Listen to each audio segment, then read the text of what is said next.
जल, प्राकृतिक वनस्पति और वन्य जीवन संसाधन, पृष्ठ 7 से पृष्ठ 21 तक। तो आइए अब सुनते हैं पाठ भूमि, मृदा, जल, प्राकृतिक वनस्पति और वन्य जीवन संसाधन। पृष्ठ संख्या 7। तंजानिया अफ्रीका के एक छोटे गांव में मांबा पानी लेने के लिए प्रातः शीघ्र उठती है। उसे बहुत दूर जाना पड़ता है और वह कुछ घंटों के बाद लौटती है। इसके उपरांत वह घर के कार्यों में अपनी मां का हाथ बटाती है और अपने भाइयों की बकरियों की देखभाल में मदद करती है। उसके पूरे परिवार के पास उनकी छोटी झोपड़ी के चारों ओर चट्टानी भूमि का एक भाग है। मांबा के पिता कठिन परिश्रम के बाद मात्र कुछ मक्का और सेम ही उगा सकते हैं। फिर भी यह उनके परिवार के साल भर के खाने के लिए पर्याप्त नहीं है। पीटर न्यूजीलैंड के भेड़ पालन प्रदेश के मध्यवर्ती भाग में रहता है, जहां उसका परिवार ऊन प्रक्रमण करने का कारखाना चलाता है। प्रतिदिन जब पीटर स्कूल से लौटता है, वह अपने चाचा को अपनी भेड़ों की देखभाल करते हुए देखता है। उनका भेड़ों का बाड़ा कुछ दूरी पर पहाड़ियों से लगे हुए एक विस्तृत घास के मैदान पर स्थित है। वहां नवीनतम प्रौद्योगिकी का उपयोग करते हुए एक वैज्ञानिक विधि से इसका प्रबंध किया जाता है। पीटर का परिवार जैविक कृषि द्वारा सब्जियां भी उगाता है। मांबा और पीटर विश्व के दो विभिन्न स्थानों में रहते हैं और उनके जीवन व्यतीत करने में बहुत अंतर है। यह विभिन्नता भूमि की गुणवत्ता, मृदा, जल, प्राकृतिक वनस्पति, प्राणियों और प्रौद्योगिकी के उपयोग की भिन्नता के कारण है। इन स्थानों का एक दूसरे से भिन्न होने का मुख्य कारण इस प्रकार के संसाधनों की उपलब्धता है। आओ कुछ करके सीखें। जिस प्रदेश में आप रहते हैं, उस प्रदेश में भूमि, मृदा के प्रकार तथा जल उपलब्धता का प्रेक्षण करें। अपनी कक्षा में परिचर्चा करें कि किस प्रकार लोगों की जीवन शैली इनके द्वारा प्रभावित हुई है। क्या आप जानते हैं, विश्व की 90% जनसंख्या भूमि क्षेत्र के 30% भाग पर ही रहती है। शेष 70% भूमि पर या तो विरल जनसंख्या है या वह निर्जन है। पृष्ठ संख्या 8। भूमि। सभी महत्वपूर्ण प्राकृतिक संसाधनों में भूमि भी शामिल है।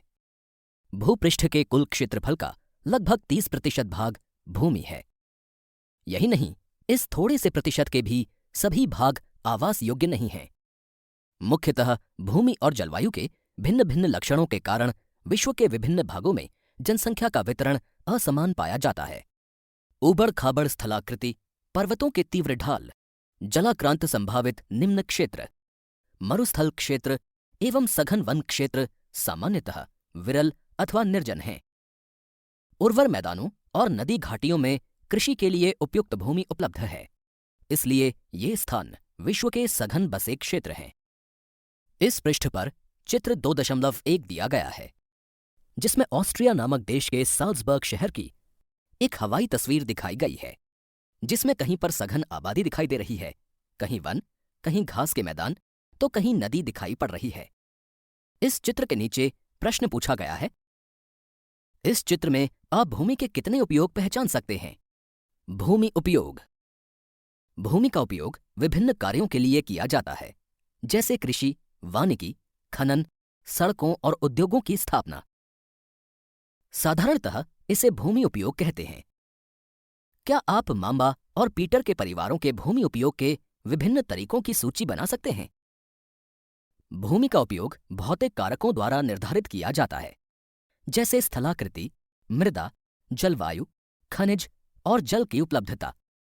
मानवीय कारक जैसे जनसंख्या और प्रौद्योगिकी भी भूमि उपयोग प्रतिरूप के महत्वपूर्ण निर्धारक हैं। स्वामित्व के आधार पर भूमि को निजी भूमि और सामुदायिक भूमि में बांटा जा सकता है। निजी भूमि व्यक्तियों के स्वामित्व में होती है, जबकि सामुदायिक भूमि समुदाय के स्वामित्व में होती है। सामान्य रूप से इसका उपयोग समुदाय से संबंधित व्यक्तियों के लिए किया जाता है, जैसे चारा, फलों, नट या औषधीय बूटियों को एकत्रित करना। इस सामुदायिक भूमि को साझा संपत्ति संसाधन भी कहते हैं। जनसंख्या और उनकी मांग सदैव बढ़ती रहती है, लेकिन भूमि की उपलब्धता सीमित है। स्थान के अनुसार भूमि की गुणवत्ता में अंतर होता है। लोगों ने सामुदायिक भूमि पर व्यापारिक क्षेत्र बनाने, नगरीय क्षेत्रों में घर बनाने और ग्रामीण क्षेत्रों में कृषि योग्य भूमि का विस्तार करने के लिए अनाधिकृत हस्तक्षेप करना शुरू कर दिया है। आज भूमि उपयोग प्रतिरूप में व्यापक परिवर्तन हमारे समाज में सांस्कृतिक परिवर्तनों को दर्शाते हैं। आओ कुछ करके सीखें। अपने घर या पड़ोस में कुछ बुजुर्ग व्यक्तियों से बात करें और पिछले कुछ वर्षों में हुए भूमि उपयोग परिवर्तन के विषय में सूचना एकत्रित कीजिए। प्राप्त जानकारी को अपनी कक्षा के सूचना पट्ट पर प्रदर्शित कीजिए। पृष्ठ संख्या 9। वर्तमान में कृषि और निर्माण संबंधी गतिविधियों के प्रसार के कारण निम्नीकरण, भूस्खलन, मृदा अपरदन, मरुस्थलीकरण पर्यावरण के लिए प्रमुख खतरा है। इस पृष्ठ पर चित्र 2.2 दिखाया गया है, जिसमें भूमि उपयोग में समय के अनुसार परिवर्तन को दर्शाया गया है।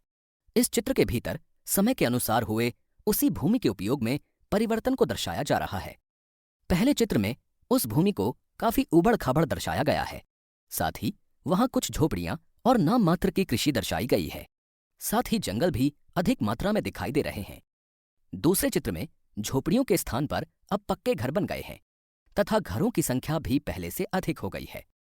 जंगलों की संख्या कम हो गई है, कृषि आधुनिक हो चली है तथा रास्ते अब ज्यादा प्रगाढ़ता से नजर आ रहे हैं। तीसरे चित्र में अब घरों के स्थान पर बहुमंजिला इमारतें आ गई हैं। जंगल कहीं खो गए हैं। कृषि भूमि बस नाम मात्र की बची है और सड़कों पर अब वाहन दौड़ रहे हैं। चौथे चित्र में जंगल पूरी तरह से गायब हो गए हैं। कृषि भूमि पर छोटे मोटे पार्क इत्यादि बन गए हैं।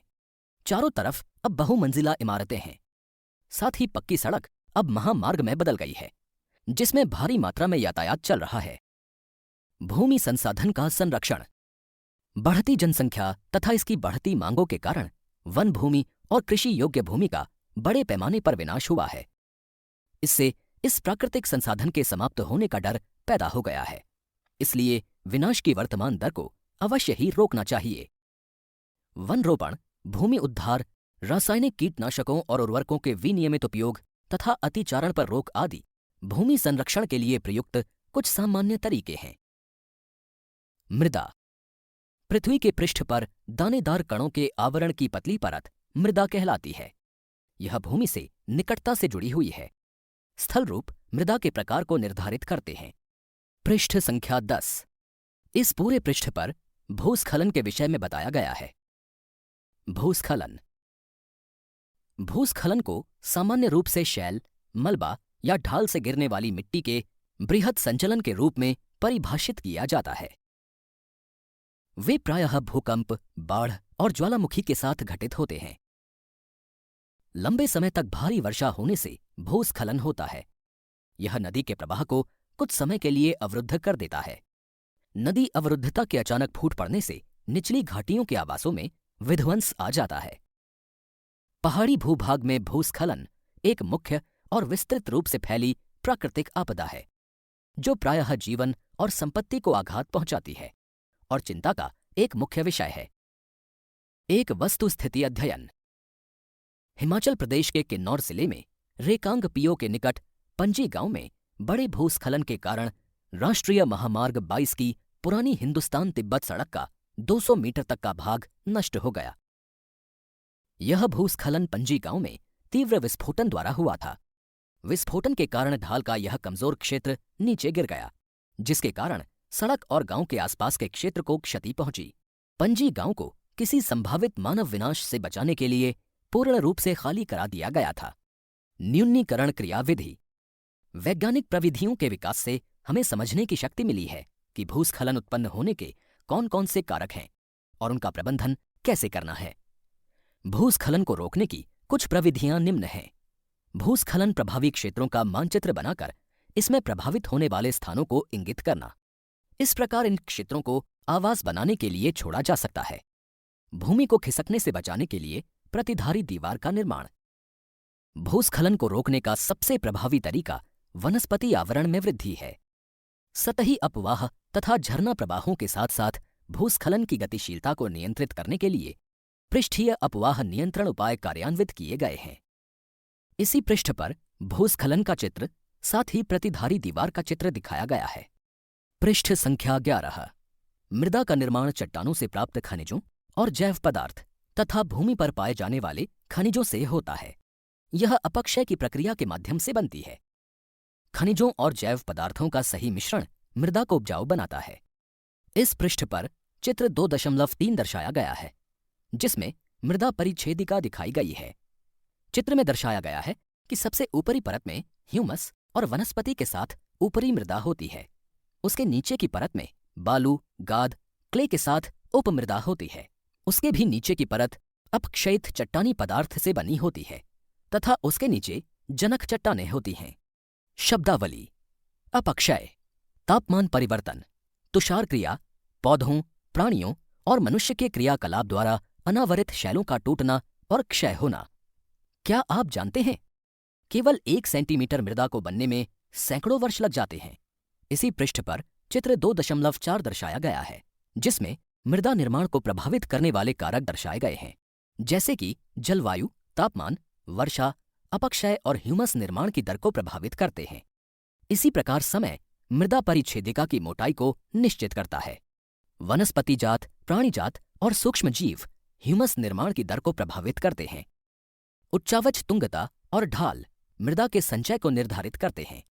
जनक शैल रंग, गठन, रासायनिक गुणधर्म, खनिज, मात्रा, पारगम्यता को निर्धारित करते हैं। पृष्ठ संख्या 12। मृदा निर्माण के कारक। मृदा निर्माण के मुख्य कारक जनक शैल का स्वरूप और जलवायविक कारक हैं। मृदा निर्माण के अन्य कारक स्थलाकृति, जैव पदार्थों की भूमिका और मृदा निर्माण के संगठन में लगा समय है। अलग अलग स्थानों में ये भिन्न भिन्न हैं। मृदा का निम्नीकरण और संरक्षण के उपाय। मृदा अपरदन और क्षीणता मृदा संसाधन के लिए 2 मुख्य खतरे हैं। मानवीय और प्राकृतिक दोनों ही कारकों से मृदाओं का निम्नीकरण हो सकता है। मृदा के निम्नीकरण में सहायक कारक वनोन्मूलन, अतिचारण, रासायनिक उर्वरकों और कीटनाशकों का अत्यधिक उपयोग, वर्षा दोहन, भूस्खलन और बाढ़ हैं। मृदा संरक्षण की कुछ विधियां निम्न प्रकार हैं। मल्च बनाना। पौधों के बीच अनावरित भूमि जैव पदार्थ जैसे प्रवाल से ढक दी जाती है। इससे मृदा की आर्द्रता रुकी रहती है। वेदिका फार्म। चौड़े समतल सोपान अथवा वेदिका तीव्र ढालों पर बनाए जाते हैं ताकि सपाट सतह फसल उगाने के लिए उपलब्ध हो जाए। इनसे पृष्ठीय प्रवाह और मृदा अपरदन कम होता है। चित्र 2.5 में वेदिका फार्म दिखाया गया है। समोच्च रेखीय जुताई। एक पहाड़ी ढाल पर समोच्च रेखाओं के समानांतर जुताई ढाल से नीचे बहते जल के लिए एक प्राकृतिक अवरोध का निर्माण करती है। चित्र 2.6 में समोच्च रेखीय जुताई दर्शाई गई है। रक्षक मेखलाएं। तटीय प्रदेशों और शुष्क प्रदेशों में पवन गति रोकने के लिए वृक्ष कतारों में लगाए जाते हैं ताकि मृदा आवरण को बचाया जा सके। चित्र 2.7 में ऐसी ही रक्षक मेखला का चित्र दर्शाया गया है। क्रियाकलाप। भारत में जलोढ़, काली, लाल, लैटराइट, मरुस्थलीय और पर्वतीय प्रकार की मृदाएं हो सकती हैं। विभिन्न प्रकार की मृदाओं की एक एक मुट्ठी एकत्रित कीजिए और निरीक्षण कीजिए। वे किस प्रकार एक दूसरे से भिन्न हैं। पृष्ठ संख्या 13। समोच्च रेखीय रोधिकाएं। समोच्च रेखाओं पर रोधिकाएं बनाने के लिए पत्थरों, घास, मृदा का उपयोग किया जाता है। रोधिकाओं के सामने जल एकत्र करने के लिए खाइयां बनाई जाती हैं। क्रियाकलाप। एक ही आकार की अ व ब 2 ट्रे लीजिए, जैसा कि यहां चित्र में दर्शाया गया है। इन ट्रे के अंत में 6 छेद बनाइए और इन्हें बराबर मात्रा में मृदा से भरिए। अ ट्रे की मृदा को खाली छोड़ दीजिए, जबकि ब ट्रे में गेहूं अथवा चावल के दाने लगाइए। बाद में ब ट्रे के दाने उगकर कुछ ऊंचे हो जाते हैं। अब दोनों ट्रे को ऐसे रखिए कि वे एक ढाल पर हों। दोनों ट्रे में बराबर ऊंचाई से एक ओर से मग से जल डालते हैं। दोनों ट्रे के छिद्रों से निकलने वाले पंकिल जल को 2 अलग अलग डिब्बों में एकत्रित करें और तुलना करें कि प्रत्येक ट्रे से कितनी मृदा बह गई है। चट्टान बांध। यह जल के प्रवाह को कम करने के लिए बनाए जाते हैं। यह नालियों की रक्षा करते हैं और मृदा क्षति को रोकते हैं। बीज की फसल उगाना। वर्षा दोहन से मृदा को सुरक्षित रखने के लिए अलग अलग समय पर भिन्न भिन्न फसलें एकांतर कतारों में उगाई जाती हैं। जल। जल एक महत्वपूर्ण नवीकरणीय प्राकृतिक संसाधन है। भूपृष्ठ का 3/4 भाग जल से ढका है, इसीलिए इसे जलग्रह कहना उपयुक्त है। लगभग 3.5 अरब वर्ष पहले जीवन आदि महासागरों में ही प्रारंभ हुआ था।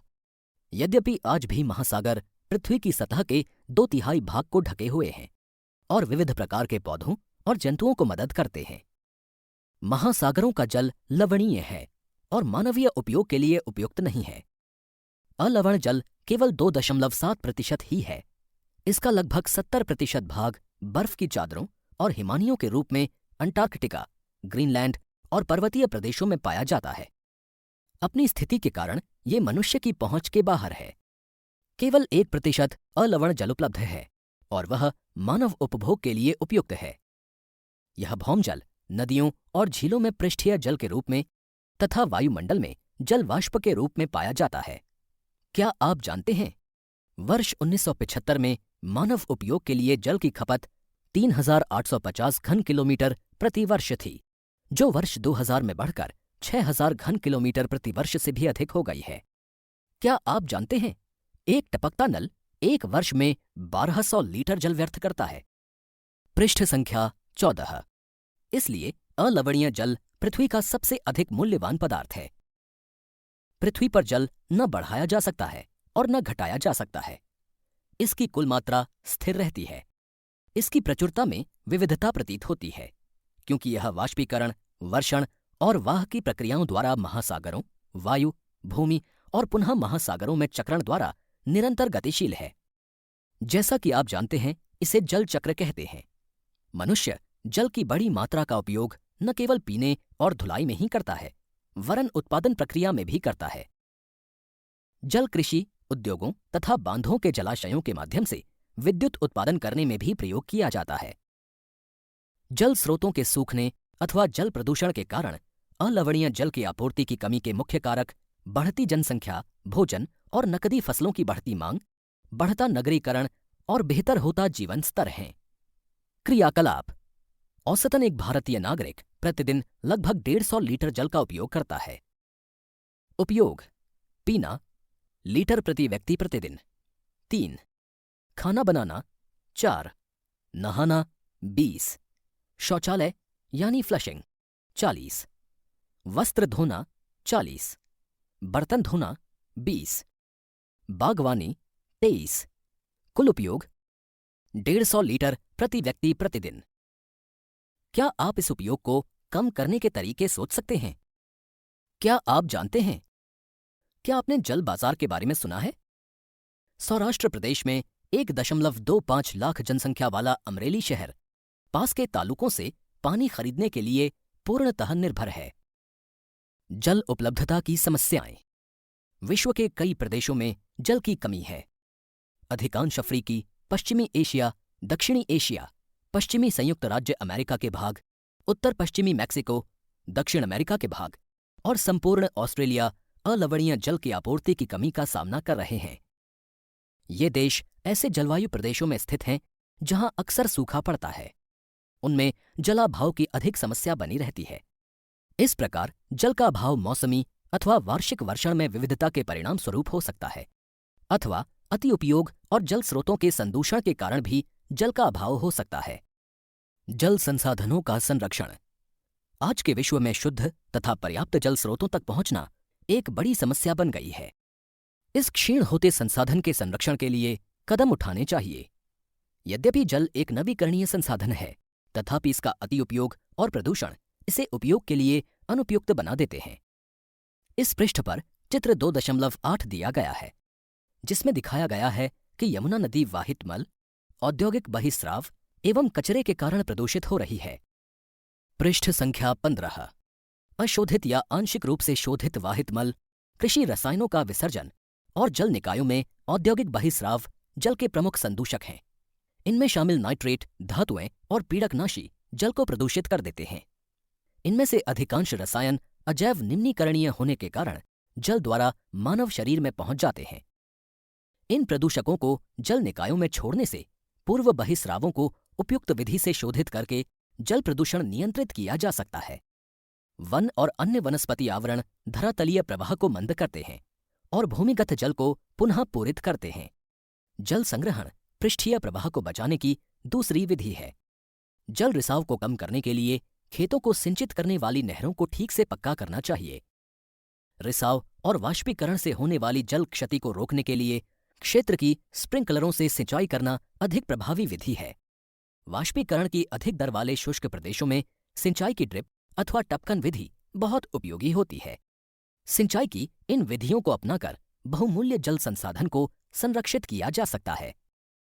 इस पृष्ठ पर चित्र 2.9 दिया गया है, जिसमें स्प्रिंकलर द्वारा सिंचाई करने का दृश्य दिखाया गया है। क्या आप जानते हैं, अपने घर की छत पर वर्षा जल एकत्र करके इस जल का संग्रहण करना एवं विभिन्न उत्पादक उपयोगों में लाना वर्षा जल संग्रहण कहलाता है। औसतन 2 घंटे की वर्षा का एक दौर 8000 लीटर जल बचाने के लिए काफी है। प्राकृतिक वनस्पति और वन्य जीवन। स्कूल के बच्चे हस्तशिल्प प्रदर्शनी में घूम रहे थे। प्रदर्शनी की वस्तुएं देश के भिन्न भिन्न भागों से एकत्रित की गई थीं।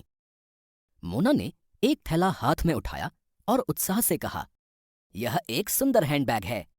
अध्यापिका ने कहा, हाँ, यह जूट से बना है। क्या आप उन टोकरियों, दीप छत्रों और कुर्सियों को देखते हैं? वे बेंत और बांस की बनी हैं। भारत के पूर्वी और उत्तर पूर्वी आर्द्र प्रदेशों में बांस प्रचुर मात्रा में पैदा किया जाता है। जैसी रेशमी स्कार्फ देखकर उत्साहित थी। यह खूबसूरत स्कार्फ देखो। अध्यापिका ने स्पष्ट किया कि रेशम कीटों से प्राप्त किया जाता है, जो शहतूत के पेड़ों पर पाले जाते हैं। बच्चे समझ गए कि पौधे हमें अनेक विभिन्न उत्पाद प्रदान करते हैं, जिनका उपयोग हम अपने दैनिक जीवन में करते हैं। इस पृष्ठ पर चित्र 2.10 दिया गया है, जिसमें रेशम कीट को दिखाया गया है। प्राकृतिक वनस्पति और वन्य जीवन केवल स्थल मंडल, जल मंडल और वायुमंडल के बीच जुड़े एक संकरे क्षेत्र में ही पाए जाते हैं, जिसे हम जैव मंडल कहते हैं। जैव मंडल में सभी जीवित जातियां जीवित रहने के लिए एक दूसरे से परस्पर संबंधित और निर्भर रहती हैं। पृष्ठ संख्या 16। इस जीवन आधारित तंत्र को पारितंत्र कहते हैं। वनस्पति और वन्य जीवन बहुमूल्य संसाधन हैं। पौधे हमें इमारती लकड़ी देते हैं, प्राणियों को आश्रय देते हैं, ऑक्सीजन उत्पन्न करते हैं जिसमें हम सांस लेते हैं, फसलों को उगाने के लिए आवश्यक मृदा की सुरक्षा करते हैं, रक्षक मेखला के रूप में कार्य करते हैं, भूमिगत जल के संग्रह में सहायता करते हैं, हमें फल, लेटेक्स, तारपीन का तेल, गोंद, औषधीय पौधे और कागज प्रदान करते हैं, जो आपके अध्ययन के लिए अत्यधिक आवश्यक है। पौधों के असंख्य उपयोग हैं, उनमें आप कुछ और जोड़ सकते हैं। इस पृष्ठ पर चित्र 2.11 दिया गया है, जिसमें ब्रह्म कमल का चित्र दिखाया गया है, जो कि एक औषधीय बूटी है। वन्य जीवन के अंतर्गत जंतु, पक्षी, कीट एवं जलीय जीव रूप आते हैं। उनसे हमें दूध, मांस, खाल और ऊन प्राप्त होती है। कीट जैसे मधुमक्खी हमें शहद देती हैं, फूलों के परागण में मदद करती है और पारितंत्र में अपघटक के रूप में एक महत्वपूर्ण भूमिका निभाती हैं। चिड़ियां अपने भोजन के लिए कीटों पर निर्भर हैं और अपघटकों के रूप में कार्य करती हैं। गिद्ध मृत जीव जंतुओं को खाने के कारण एक अपमार्जक है और पर्यावरण का एक महत्वपूर्ण शोधक समझा जाता है। इसलिए प्राणी चाहे बड़े हों अथवा छोटे, सभी पारितंत्र के संतुलन को बनाए रखने के लिए अनिवार्य हैं। क्या आप जानते हैं, भारतीय उपमहाद्वीप में जिन पशुओं का उपचार डिक्लोफिनैक, एस्प्रिन अथवा इबुप्रोफेन जैसे पीड़ानाशी से किया जाता था, उनके अपमार्जन उपरांत गिद्ध किडनी खराब होने से मर रहे थे। पशुओं पर इन औषधियों के उपयोग करने पर प्रतिबंध लगाने के प्रयास किए जा रहे हैं तथा आरक्षित स्थान पर गिद्ध के प्रजनन के प्रयास किए जा रहे हैं। इस पृष्ठ पर चित्र 2.13 दिया गया है, जिसमें घास स्थल एवं वन का चित्र दिखाया गया है। प्राकृतिक वनस्पति का वितरण। वनस्पति की वृद्धि मुख्य रूप से तापमान और आर्द्रता पर निर्भर करती है। विश्व की वनस्पति के मुख्य प्रकारों को 4 वर्गों में रखा जा सकता है, जैसे वन, घास स्थल, गुल्म और टुंड्रा। पृष्ठ संख्या 17। भारी वर्षा वाले क्षेत्रों में विशाल वृक्ष उग सकते हैं। इस प्रकार वन प्रचुर जल आपूर्ति वाले क्षेत्रों में ही पाए जाते हैं। जैसे जैसे आर्द्रता कम होती है, वैसे वैसे वृक्षों का आकार और उनकी सघनता कम हो जाती है। सामान्य वर्षा वाले क्षेत्रों में छोटे आकार वाले वृक्ष और घास उगती है, जिससे विश्व के घास स्थलों का निर्माण होता है। कम वर्षा वाले शुष्क प्रदेशों में कंटीली झाड़ियां एवं गुल्म उगते हैं। इस प्रकार के क्षेत्रों में पौधों की जड़ें गहरी होती हैं।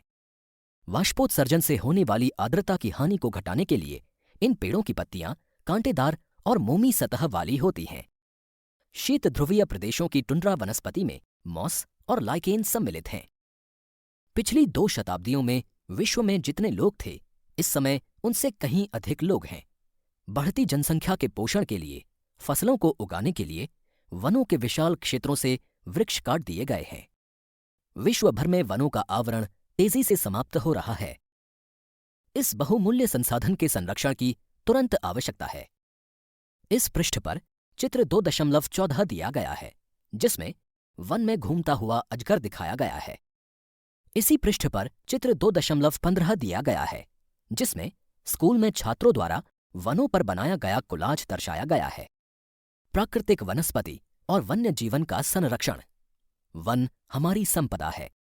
पौधे जंतुओं को आश्रय प्रदान करते हैं और साथ ही पारितंत्र को भी अनुरक्षित रखते हैं। जलवायु में परिवर्तन और मानव हस्तक्षेप के कारण पौधों और जंतुओं के प्राकृतिक आवास नष्ट हो सकते हैं। बहुत सी जातियां असुरक्षित अथवा संकटापन्न हैं और कुछ लुप्त होने के कगार पर हैं। वनोन्मूलन, मृदा अपरदन, निर्माण कार्य, दावानल और भूस्खलन में से कुछ मानव और प्राकृतिक कारक हैं, जो मिलकर इन महत्वपूर्ण प्राकृतिक संसाधनों के लुप्त होने की प्रक्रिया को बढ़ावा देते हैं। आज की मुख्य चिंताओं में से एक अनाधिकार शिकार करने की संख्या का बढ़ना है, जिससे कुछ खास प्रजातियों की संख्या में तेजी से कमी आई है। इस पृष्ठ पर चित्र 2.16 दिया गया है, जिसमें सुनामी के पश्चात ग्रेट निकोबार के वर्षा प्रचुर वन में क्षति को दर्शाया गया है। पृष्ठ संख्या 18। पशु खाल, चमड़ा, नाखून, दांत और पंखों के साथ साथ सींगों के एकत्रीकरण और गैर कानूनी व्यापार के लिए जंतुओं का अनाधिकार शिकार किया गया है। इनमें से कुछ जंतु चीता, शेर, हाथी, ब्लैक बक, मगरमच्छ, दरियाई घोड़ा, हिम तेंदुआ, शुतुरमुर्ग और मोर हैं। इनका संरक्षण जागरूकता बढ़ाकर किया जा सकता है। राष्ट्रीय उद्यान, वन्य जीव अभयारण्य, जैव मंडल निचय हमारी प्राकृतिक वनस्पति और वन्य जीवन को सुरक्षित रखने के लिए बनाए जाते हैं। संकरी घाटियों, झीलों और आर्द्र भूमि का संरक्षण मूल्यवान संसाधन नष्ट होने से बचाने के लिए आवश्यक है। इस पृष्ठ पर चित्र 2.17 दिया गया है, जिसमें ब्लैक बक नामक जंतु का चित्र दिखाया गया है और नीचे लिखा गया है कि ब्लैक बक को सुरक्षा की आवश्यकता है। इसी पृष्ठ पर दावानल अर्थात आग लगने की घटनाओं को, जो कि दुनिया भर में घटी हैं, उनकी अखबारों से प्रतियां काटकर एक कोलाज के रूप में दर्शाई गई हैं। उसी के नीचे क्रियाकलाप दिया गया है, जिसमें लिखा गया है, समाचारों को पढ़िए और ज्ञात कीजिए कि यह अग्नि कैसे प्रारंभ हुई। क्या इससे बचा जा सकता था? अधिक जानिए। दावानल प्राणी जात और वनस्पति जात के संपूर्ण क्षेत्र के लिए एक खतरा है। दावानल मुख्य रूप से 3 कारणों से घटित होता है। पहला, तड़ित झंझा के कारण प्राकृतिक अग्नि का लगना। दूसरा, लोगों की लापरवाही के कारण घास फूस में जनित ऊष्मा के कारण अग्नि का लगना। तीसरा, स्थानिक लोगों, उद्यमी एवं शरारती लोगों द्वारा किसी उद्देश्य से अग्नि लगाना। नियंत्रण के कुछ उपाय। पहला, शिक्षण द्वारा अग्नि लगने से रोकना। दूसरा, परीक्षण बिंदुओं, निपुण भूमि चौकसी तथा संचार जाल के समन्वित जाल द्वारा अग्नि लगने का शीघ्र पता लगाना। पृष्ठ संख्या 19। यदि प्रजातियों की सापेक्ष संख्या को भंग न किया जाए तो पर्यावरण में संतुलन बना रहता है। विश्व के अनेक भागों में मनुष्य ने अपने क्रियाकलापों से अनेक प्रजातियों के प्राकृतिक आवासों में उथल पुथल कर दी है। अनेक पक्षियों और जीव जंतुओं के अंधाधुंध शिकार के कारण या तो वे विलुप्त हो गए हैं या विलुप्त होने के कगार पर हैं। प्रादेशिक और सामुदायिक स्तर पर जागरूकता कार्यक्रमों जैसे सामाजिक वानिकी, वन महोत्सव को प्रोत्साहित करना चाहिए। स्कूल के बच्चों को पक्षी देखने, प्राकृतिक कैंपों में जाने के लिए प्रोत्साहित करना चाहिए, ताकि वे विविध जातियों के निवास का अवलोकन कर सकें। बहुत से देश पक्षियों और पशुओं को मारने और उनके व्यापार करने के विरुद्ध हैं।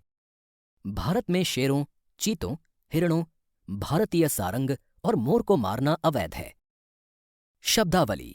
राष्ट्रीय उद्यान वर्तमान और भविष्य की पीढ़ी के लिए एक या एक से अधिक पारितंत्रों की पारिस्थितिक एकता की रक्षा के लिए नामित किया गया प्राकृतिक क्षेत्र। एक अंतर्राष्ट्रीय परिपाटी CITES अर्थात the convention on international trade in endangered species of wild fauna and flora की स्थापना की गई है, जिसने प्राणियों और पक्षियों की अनेक जातियों की सूची तैयार की है। इस सूची में दिए गए सभी पक्षियों और प्राणियों के व्यापार करने पर प्रतिबंध लगाया गया है। पौधों और प्राणियों का संरक्षण प्रत्येक नागरिक का नैतिक कर्तव्य है। शब्दावली। जैव मंडल निचय। यह वैश्विक नेटवर्क द्वारा जुड़े रक्षित क्षेत्रों की एक श्रृंखला है, जिसे संरक्षण और विकास के बीच संबंध को प्रदर्शित करने के इरादे से बनाया गया है। इस पृष्ठ पर चित्र 2.18 दिखाया गया है, जिसमें मैदान में हरी घास चरता चीतलों का झुंड दिखाया गया है। इसी पृष्ठ पर चित्र 2.19 भी दिखाया गया है, जिसमें काजीरंगा राष्ट्रीय उद्यान में हाथियों का एक झुंड घूमता हुआ दिखाई दे रहा है। क्या आप जानते हैं CITES अर्थात the convention on international trade in endangered species of wild fauna and flora सरकारों के बीच एक अंतर्राष्ट्रीय समझौता है। इसका उद्देश्य यह सुनिश्चित करना है कि वन्य प्राणी एवं पौधों के नमूनों के अंतर्राष्ट्रीय व्यापार से उनके जीवन को कोई खतरा नहीं है। मोटे तौर पर पशुओं की 5,000 जातियां और पौधों की 28,000 जातियां रक्षित की गई हैं। भालू, डॉल्फिन, कैक्टस, प्रवाल, ऑर्किड और एलो कुछ उदाहरण हैं। पृष्ठ संख्या 20। अभ्यास। प्रश्न 1। आगे दिए प्रश्नों के उत्तर दीजिए। पहला, मृदा निर्माण के लिए उत्तरदायी 2 मुख्य जलवायु कारक कौन से हैं? दूसरा, भूमि निम्नीकरण के कोई 2 कारण लिखिए। तीसरा, भूमि को महत्वपूर्ण संसाधन क्यों माना जाता है? चौथा, किन्हीं 2 सोपानों के नाम बताइए जिन्हें सरकार ने पौधों और प्राणियों के संरक्षण के लिए आरंभ किया है। पांचवा, जल संरक्षण के 3 तरीके बताइए। प्रश्न 2। सही उत्तर को चिन्हित कीजिए।